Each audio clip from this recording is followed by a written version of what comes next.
માવજીભાઈ દેસાઈ ધારાસભ્ય આપણી સાથે જોડાઈ ગયા છે। માવજીભાઈ, શું સ્થિતિ છે ખેડૂતોની? આ ખેડૂતોને અત્યારે સિઝન બધી તૈયારીમાં હતી પાકની લેવાની ને, એટલે ખેડૂતોને નુકસાન તો થયું જ છે ઓલરેડી અત્યારે। હા, વરસાદના કારણે। કેવો વરસાદ છે અત્યારે આપના વિસ્તારમાં અને આસપાસ?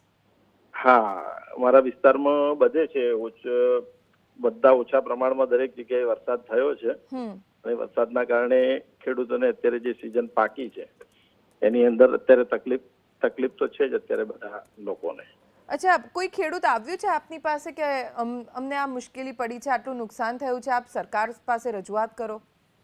હા, એ તો અત્યારે તો બિચારા ખેડૂતો આ કામમાં પડ્યા હોય એટલા માટે હોય ને, પણ હું પોતે ખેડૂત છું એટલે જનરલ ખ્યાલ તો બધાને આવતો જ હોય કે અત્યારે નુકસાન થાય છે। હા, અને હજુ પણ ક્યાંક ને ક્યાંક અત્યારે ચાલુ છે માવઠાની અસર દરેક જગ્યાએ।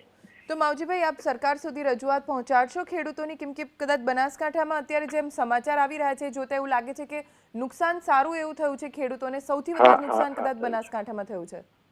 થયું છે અને મારા મત વિસ્તારની અંદર પણ દરેક જગ્યાએ આ માવઠું થવાથી નુકસાન થયું છે।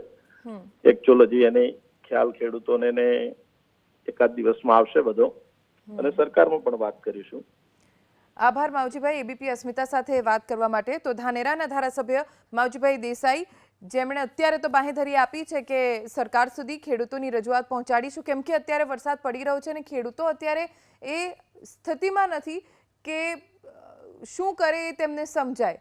એક બાજુ વરસાદ અટકતો નથી, ખેતરમાં પાક પલળી રહ્યો છે, આર્થિક નુકસાન સહન કરવાનો વારો આવ્યો છે,